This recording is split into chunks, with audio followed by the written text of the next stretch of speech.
اللہ وبرکاتہ۔ میرا نام تسلیم بنت کریم اللہ ہے، میرا وطن کوڑور ہے، میرا جماعت الصف الاول ہے۔ آج میں آپ نحمدہ ونصلی علی رسول الکریم، اما بعد میں آپ کے سامنے جس موضوع پر لب کشائی کرنا چاہ رہی ہوں، میری تقریر کا عنوان ہے وقت کی ناقدری۔ وقت اللہ تعالیٰ کی ایک عظیم نعمت ہے۔ انگریزی میں کہا جاتا ہے ٹائم از گولڈ، کہ وقت سونا ہے۔ اگر یہ کہا جائے کہ وقت سونے چاندی سے بھی زیادہ قیمتی ہے تو مبالغہ نہ ہوگا۔ وقت کو دولت اور سونا کہنا بھی وقت کی ناقدری ہے۔ وقت اور دولت دونوں انسان کے لیے نعمتیں ہیں۔ دولت ظاہری چیز ہے، یہ کسی کو کم اور کسی کو زیادہ ملتی ہے، لیکن آخرت زندگی میں 24 گھنٹے ہر انسان کو مساوی ملتے ہیں۔ کوئی وقت کو برباد نہیں کرتا بلکہ وقت سے برباد کرتا ہے۔ لوگ سمجھتے ہیں کہ عمر بڑھتی ہے، حالانکہ عمر گھٹتی ہے۔ کسی شاعر نے کیا یہ خوب کہا، عمر جتنی بڑھتی ہے اور گھٹتی جاتی ہے، عمر جتنی بڑھتی ہے اور گھٹتی جاتی ہے، سانس جو بھی آتی ہے لاش بن کے جاتی ہے۔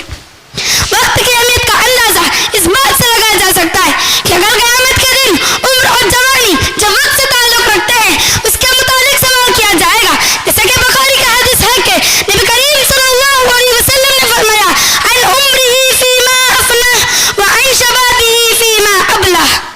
ماضی میں اہل اسلام کو اس دنیا میں جو عروج حاصل ہوا اور مسلمانوں نے جو حیرت انگیز ترقی کی، اس کا ایک اہم سبب وقت کی قدر اور اس کا صحیح استعمال ہے۔ سلف صالحین کے نزدیک زندگی کا ایک لمحہ انتہائی قیمتی تھا۔ 1 منٹ کا ضائع ہونا بھی انہیں گوارا نہیں تھا۔ وہ آخری دم تک اپنے آپ کو مشغول رکھتے تھے۔ تابعین میں عامر بن قیس زہد و تقویٰ میں مشہور تھے۔ ایک شخص ان سے کہا آؤ بیٹھ کے کچھ باتیں کریں۔ انہوں نے کہا تو پھر سورج کو ٹھہرا لو، یعنی زمانہ تو ہمیشہ متحرک رہتا ہے اور گزرا ہوا زمانہ لوٹ کر نہیں آتا، اس لیے ہمیں اپنے کام سے غرض رکھنی چاہیے اور بیکار باتوں میں وقت ضائع نہیں کرنا چاہیے۔ امام فخر الدین گراس کی کتابوں کی تعداد 100 سے کم نہ ہوگی۔ وہ کہا کرتے تھے کھانے پینے میں جب وقت ضائع ہوتا میں ہمیشہ اس پر افسوس کرتا رہتا ہوں۔ محترم سامعین و سامعات، جب مسلمان ضائع وقت میں مبتلا ہو گئے تو شکست و دبا سے دو چار ہوتے چلے گئے۔ یہ تاریخ انسانی کا وہ دور تھا جس میں یورپ اپنی طویل نیند سے بیدار ہو کر پورے جوش خروش کے ساتھ میدان میں سرگرم عمل تھا۔ محترم سامعین و سامعات، دور حاضر میں مسلمان ضائع وقت کے معاملے میں سب سے آگے ہیں۔ رات دیر تک جاگنا، صبح دیر تک سوتے رہنا مسلم نوجوان کی پہچان بن چکی ہے۔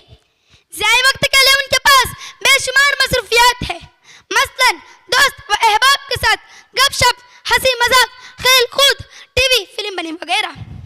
علماء اور قائد ملت کا حال بھی اس سے کچھ مختلف نہیں ہے۔ انفرادی زندگی سے لے کر اجتماعی زندگی تک ان کے پاس کہیں بھی وقت کی پابندی نظر نہیں آتی۔ مسلمان تاجر یا کارگر اپنے پیسے کے معاملے میں بھی وقت کی پابندی نہیں کرتا۔ ان کے کل میں اتنی برکت ہوتی کہ وہ بسا اوقات ہفتوں اور مہینوں پر محیط ہوتا ہے۔ بلا سوچ جا سکتا ہے کہ وقت کی پابندی کے سلسلے میں کسی قوم کی مجموعی صورتحال اس قدر بدتر ہو تو قوم کیسے ترقی کر سکتی ہے؟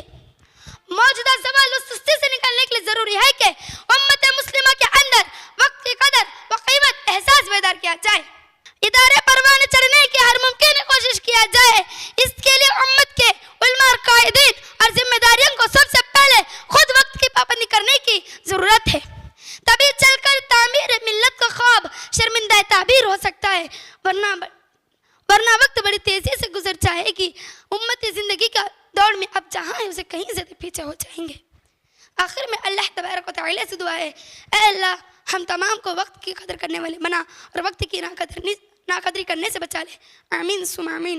وآخر الدعوانا ان الحمد للہ رب العالمین، والسلام علیکم ورحمۃ اللہ وبرکاتہ۔